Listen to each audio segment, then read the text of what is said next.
Hello guys, എനിക്ക് കുറച്ച് സാധനങ്ങൾ മേടിക്കാനായിട്ട് ഞാനും എൻ്റെ മോനും കൂടെ അട്ടക്കുളങ്ങരയുള്ള രാമചന്ദ്രനിൽ പോയിരുന്നു. പർച്ചേസിംഗ് ഒക്കെ കഴിഞ്ഞ് കുറച്ച് കഴിഞ്ഞപ്പോൾ എൻ്റെ മോന് ഭയങ്കരമായിട്ടുള്ള വിശപ്പ്. അങ്ങനെ അവനെയും കൊണ്ട് മുകളിലത്തെ നിലയിലെ ഫുഡ് കോർട്ടിലെത്തി. അവിടെ എത്തിയപ്പോഴത്തേക്കും ബേക്കറിയിൽ കുറേ പേസ്ട്രീസ് അടുക്കി വെച്ചിട്ടുണ്ട്. അത് കണ്ടപ്പോൾ അവനും അത് കഴിക്കണമെന്ന് ഭയങ്കര ആഗ്രഹം. അങ്ങനെ അവനൊരു പീസ് കേക്കും ഞാനൊരു കട്ട്ലറ്റും മേടിച്ചു. ആ പേസ്ട്രിയുടെ കളർ കണ്ടപ്പോൾ എനിക്കും കഴിക്കണമെന്ന് നല്ല ആഗ്രഹം തോന്നിയെങ്കിലും ഒരു ചെറിയ പീസ് പോലും അവൻ എനിക്ക് തന്നില്ല. ഫുള്ള് ഒറ്റയ്ക്ക് കഴിച്ചു. ഞാൻ എൻ്റെ കട്ട്ലറ്റ് കഴിച്ച് സമാധാനപ്പെട്ടു. അല്ലാണ്ട് എന്ത് ചെയ്യാൻ? ഇത് കഴിച്ചു കഴിഞ്ഞതും അവനടുത്ത് ചിക്കൻ ഫ്രൈഡ് റൈസ് വേണമെന്നായി. അവൻ്റെ കുഞ്ഞു വയറ്റിൽ സ്ഥലം കാണില്ലെന്ന് എനിക്ക് നന്നായിട്ട് അറിയായിരുന്നു. അതുകൊണ്ട് ഞാനത് പാഴ്സൽ മേടിക്കാനായിട്ട് ചെന്നു. കൗണ്ടറിലെത്തിയപ്പോഴത്തേക്ക് അവിടെ നല്ല തിരക്ക്. ഞാനിനി വീഡിയോ എടുക്കുന്നതുകൊണ്ടാണോ എന്നറിയത്തില്ല, ആ ബായി എനിക്ക് തന്നെ ആദ്യം പാഴ്സൽ ചെയ്ത് തന്നു.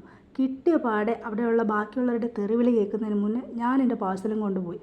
അപ്പോൾ അടുത്ത വീഡിയോ കാണാം. Tata, bye bye.